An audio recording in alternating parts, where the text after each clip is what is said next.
2 Kings, chapter 19. And it came to pass, when King Hezekiah heard it, that he rent his clothes, and covered himself with sackcloth, and went into the house of the Lord. And he sent Eliakim, which is over the household, and Shebna the scribe, and the elders of the priests, covered with sackcloth, to Isaiah the prophet, the son of Amoz. And they said unto him, Thus saith Hezekiah, This day is a day of trouble, and of rebuke, and blasphemy. For the children are come to the birth, and there is not strength to bring forth. It may be the Lord thy God will hear all the words of Rabshakeh, whom the king of Assyria, his master, hath sent to reproach the living God, and will reprove the words which the Lord thy God hath heard.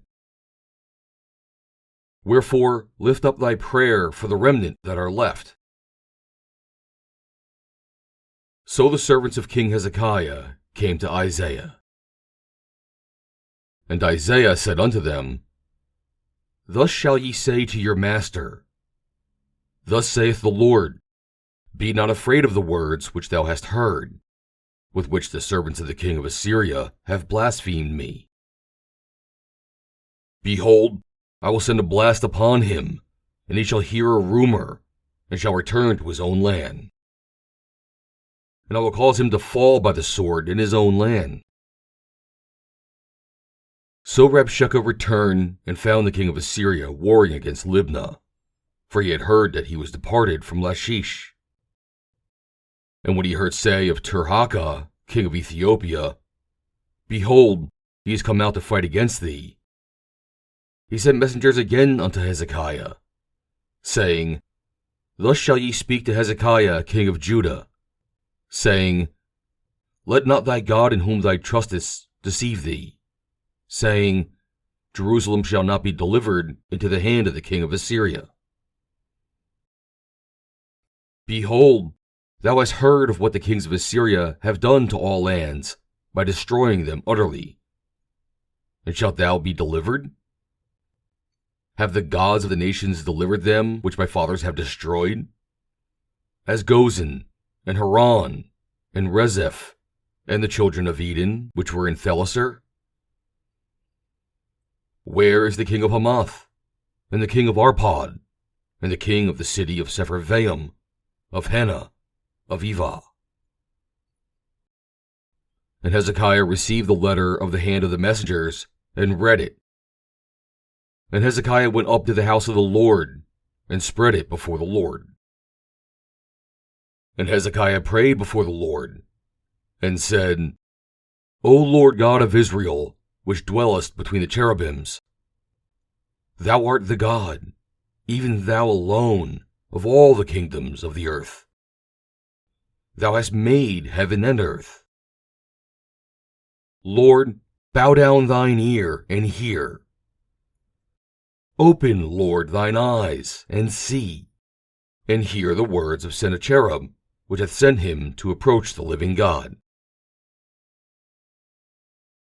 Of a truth, Lord, the kings of Assyria have destroyed the nations and their lands, and have cast their gods into the fire. For they were no gods, but the work of men's hands, wood and stone. Therefore they have destroyed them. Now therefore, O Lord our God, I beseech thee, save thou us out of his hand, that all the kingdoms of the earth may know that thou art the Lord God, even thou only.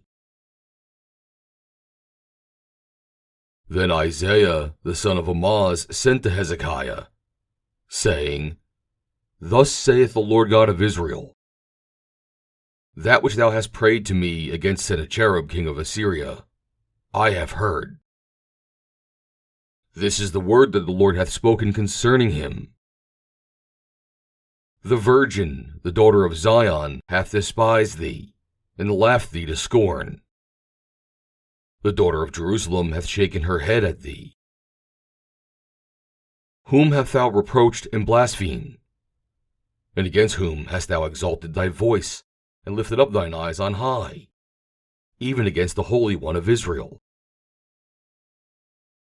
By thy messengers thou hast reproached the Lord, and hast said, With the multitude of my chariots I am come up to the height of the mountains, to the sides of Lebanon, and will cut down the tall cedar trees thereof, and the choice fir trees thereof.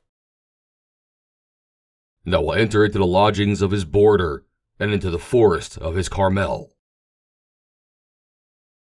I have digged and drunk strange waters, and with the sole of my feet have I dried up all the rivers of besieged places.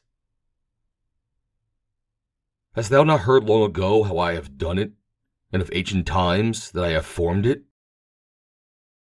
Now have I brought it to pass, that thou shouldest be to lay waste fenced cities into ruinous heaps. Therefore their inhabitants were of small power. They were dismayed and confounded. They were as the grass of the field, and as the green herb, as the grass on the hilltops, and as corn blasted before it be grown up. But I know thy abode, and thy going out, and thy coming in, and thy rage against me. Because thy rage against me and thy tumult is come up into mine ears, therefore I will put my hook in thy nose, and my bridle in thy lips, and I will turn thee back by the way by which thou camest. And this shall be a sign unto thee. Ye shall eat this year such things as grow of themselves, and in the second year that which springeth of the same. And in the third year sow ye, and reap, and plant vineyards, and eat the fruits thereof. And the remnant that has escaped of the house of Judah shall yet again take root downward, and bear fruit upward. For out of Jerusalem shall go forth a remnant, and they that escape out of the Mount Zion, the zeal of the Lord of hosts shall do this. Therefore thus saith the Lord concerning the king of Assyria, He shall not come into this city, nor shoot an arrow there, nor come before it with shield, nor cast a bank against it. By the way that he came, by the same shall he return, and shall not come into this city, saith the Lord. For I will defend this city, to save it, for mine own sake, and for my servant David's sake. And it came to pass that night, that the angel of the Lord went out, and smote in the camp of the Assyrians 185,000. And when they arose early in the morning, behold, they were all dead corpses. So Sennacherib, king of Assyria, departed, and went, and returned, and dwelt at Nineveh. And it came to pass, as he was worshipping in the house of Hisroch, his god, that Adrammelech and Sharezer his sons smote him with the sword, and they escaped into the land of Armenia. And Esarhaddon his son reigned in his stead. End of chapter 19.